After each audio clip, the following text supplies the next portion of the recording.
ஸ்ரீமத் பிரம்மாண்ட புராணம் 22ஆம் அத்தியாயம். பரசுராமர். பகவான் ஸ்ரீ மகாவிஷ்ணு 10 அவதாரங்களை எடுத்ததாகவும் அதில் ஒன்றுதான் பரசுராம அவதாரம் என்றும் புராணங்கள் கூறுகின்றன. ஜமதக்னி முனிவருக்கும் அன்னை ரேணுகா தேவிக்கும் பரசுராமர் புத்திரனாக அவதரித்தார். பரசுராமர் ஒரு நாள் காட்டு வழியாக செல்லும் போது சிவபெருமான் வேடன் உருவில் தான் வேட்டையாடிய மானினது மாமிசத்தை கொண்டு வந்து பரசுராமரின் அருகில் வைத்துவிட்டு என்ன நடைபெறப் போகிறது என்று அறிய பரசுராமரின் அருகில் நின்றார். பரசுராமர் மாமிசத்தை கொண்டு வந்தவன் வேடன். அவனுக்கு முனிவர்களுக்கு மாமிசத்தை காண்பது பிடிக்காது என்று தெரியாதவனை தெரிந்தவன் துன்புறுத்தல் ஆகாது என்று எண்ணி, நீ கொண்டு வந்து வைத்த மாமிசத்தை எடுத்துச் செல், நான் மாமிசம் உண்பதில்லை என்றார். பின்பு அறியாமையால் வேடன் செய்த காரியத்தை பெரிதுபடுத்தாது அவனோடு பேசாது இருந்தார். பரசுராமர் பேசாது இருந்ததைக் கண்டு வேடனாக வந்த சிவபெருமான் கூறினார், முனிவரே, நான் வேடன். வேட்டையாடுவது எனது தொழில். வேட்டையாடுவது பாவம் அல்ல. ஏனென்றால் எம்மையும் எமது தொழிலையும் படைத்தவர் சிவபெருமான். அவர் வேடனான கண்ணப்பன் கொடுத்த மாமிசத்தை விருப்பத்துடன் உட்கொண்டவர். நான் எனது பெற்றோருக்காகவும் மனைவி பிள்ளைகளுக்கு உணவு கொடுப்பதற்காகவும் தான் வேட்டையாடுகிறேன். ஆனால் தாம் உனது தந்தை உண்மையை ஆராயாது சொன்ன சொல்லுக்காக உனது பெற்ற தாயை வெற்றி கொன்றவராவீர்கள். இது நியாயமானதா? ஒரு ஆண் ஒரு பெண்ணை, அதுவும் திருமணமான பெண்ணை, காம கண்ணுடன் பார்க்க மாட்டான்.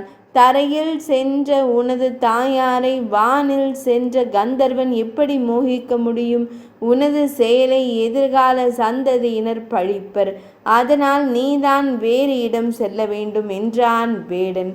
அவ்வாறு நியாயத்தை வேடன் உருவில் வந்து கேட்ட சிவபெருமானை முக்காலமும் உணர்ந்த பெரும் தவ வலிமை பெற்ற தன்னால் அறிந்து கொள்ள முடியவில்லையே என்று கவலைப்பட்ட பரசுராமர் சிவபெருமானை வணங்கி, என்னை மன்னித்து அருள் புரியுங்கள் என்று வணங்கினார். அப்போது சிவபெருமான் அவரின் முன் தோன்றி, ஸ்ரீ ராமபிரான் ராவணனுடன் போர் செய்வதற்காக சக்தி மிகுந்த ஆயுதங்களை தருமாறு என்னை கேட்டுள்ளார். அவற்றை இப்போது நான் தமக்கு வழங்குகிறேன். அவற்றை தாம் பகவான் ஸ்ரீ ராமபிரானிடம் ஒப்படைத்தாலும் அவற்றை நிர்வகிக்கும் வலிமையை தாம் பெற வேண்டும். அதனால் தாம் பல தீர்த்தங்களுக்கு சென்று அங்கு நீராடி அந்த தீர்த்த கரையில் வீற்றிருக்கும் என்னையும் ஏனைய தேவர்களையும் உபாசித்துவிட்டு வந்து மறுபடியும் உக்கிரமாக தவம் செய்வாய். அப்போது அஸ்திர சாஸ்திரங்களை நிர்வகிக்கும் சக்தியை பெறுவாய் என்று கூறிவிட்டு மறைந்து விட்டார்.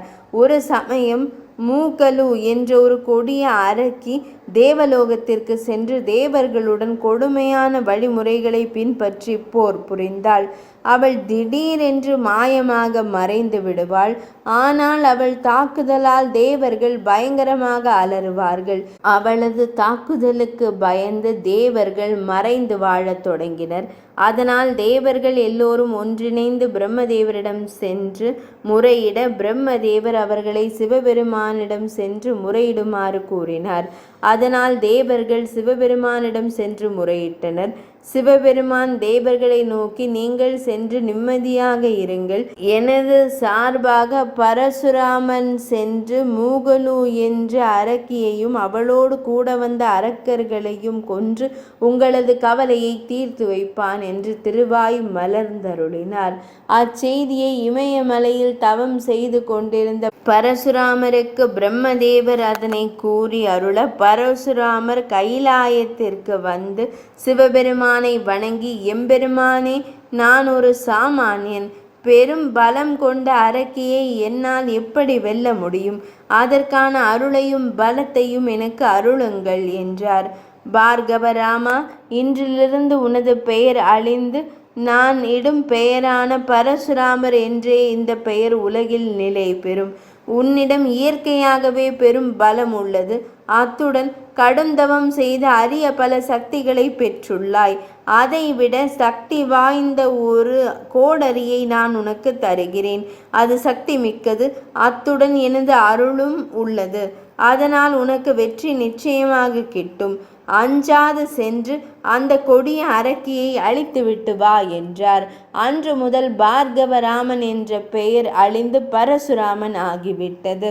சிவபெருமானின் அருளும் ஆசியும் பெற்று சென்ற பரசுராமர் மூக்கலு என்ற அரக்கியையும் அவளுடன் கூட வந்த அரக்கர்களையும் கொன்று தேவர்களுக்கு மகிழ்ச்சியை அளித்துவிட்டு சிவபெருமானிடம் வந்து ராமபிரானுக்காக அவர் கொடுத்த ஆயுதங்களையும் பாவிக்கும் முறைகளையும் பாதுகாக்கும் முறைகளையும் அறிந்து கொண்டார். அத்துடன் சிவபெருமான் பரசுராமர் முன்பிருந்த பெயரில் ஒரு வலிமையான ஆயுதத்தை உருவாக்கி பார்கவாஸ்திரம் என்று பெயரிட்டு அதையும் பரசுராமரிடமே கொடுத்தார். அதன் பிறகு அவரது தகப்பனார் தவம் செய்து கொண்டிருந்த போது வஞ்சகமான முறையில் அவரை கொன்ற கொடுமை மிக்க கார்த்தவீர்யார்ஜுனனையும் அவனுடன் கூட வந்த படை வீரர்களையும் அவனது நண்பர்களான அரசர்களையும் கொன்று பழி தீர்த்தார். அதன் பிறகு பகவான் ஸ்ரீ ராமபிரான் அன்னை சீதா தேவியை திருமணம் செய்து அழைத்து வரும்போது விஷ்ணு தனுசு என்ற வில்லை கொடுத்து அதை உடைக்குமாறு பரசுராமர் பணிக்க அந்த பலம் மிகுந்த வில்லை ஒரு சிறு குச்சியை தூக்குவது போல தூக்கி பகவான் ஸ்ரீ ராமபிரான் உடைத்ததால் மிக்க மகிழ்ந்து முழு தவ சக்தியையும் பகவான் ஸ்ரீ ராமபிரானுக்கு தாரை வார்த்து கொடுத்துவிட்டு மீண்டும் காட்டிற்கு சென்று பரசுராமர் தவம் செய்தார். பரசுராமர் குருக்ஷேத்திரத்தில் ஒரு புனித நீர்நிலையான பஞ்சகம் என்ற குளத்தை வெட்டி அதில் நீராடி பித்ருக்களுக்கு தர்ப்பணம் செய்தார். அதன் பின் அந்த குளத்தில் நீராடுபவர்களின் பாவங்கள் அழிந்து போயின. பரசுராமர் பல அரசர்களை கொன்றதால் அவரை பிரம்மஹத்தி தோஷம் பீடித்தது. அதை நீக்க அவர் கஷ்யப முனிவரை கொண்டு ஒரு அஸ்வமேத யாகம் செய்தார். யாக முடிவில் ரித்விக்குகளுக்கு தட்சணைகள் வழங்கினார். அதன் பின் அவர் வசிப்பதற்காக மகேந்திர பர்வதத்தை தேர்ந்தெடுத்துவிட்டு ஏனைய பூமிகளை கஷ்யப முனிவருக்கு தட்சணையாக கொடுத்தார்.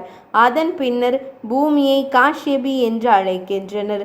அதன் பின்னர் பரசுராமர் தனது மூதாதையரான பித்ரு தேவதைகளின் சொற்படி மகேந்திர பர்வத சன்னதியை அடைந்து தவம் செய்யலானார். 22ஆம் அத்தியாயம் இனிதே நிறைவடைந்தது.